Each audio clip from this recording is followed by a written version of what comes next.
নমস্কার বন্ধুরা, আজকে আমরা গোল্ডেন মাছের রেসিপি বানাবো। মাছটাতে লবণ দিয়ে দেবো, হলুদটা দিয়ে দিই, লবণ হলুদ দিয়ে দিয়েছি। কড়াইয়ে তেল গরম হতে দিয়ে দিয়েছি। তেল গরম হয়ে গেছে, মাছের মাথাটা ভেজে নিই। দেশি মাছের জন্য ফেটে ফেটে যাচ্ছে। মাছের এক সাইডটা ভাজা হয়ে গেছে, এবারে উল্টো করে নিই। উল্টো করে নিলাম, বাকি মাছগুলো ভেজে নিই।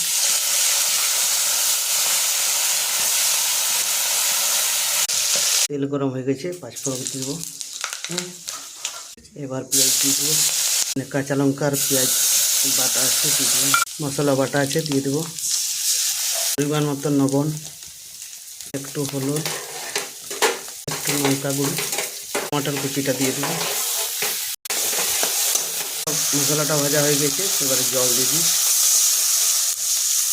মাছের মাথাগুলো আগে দিয়ে দিই। মাছের রেসিপি রেডি হয়ে গেছে। মাছ আমাদের রেডি।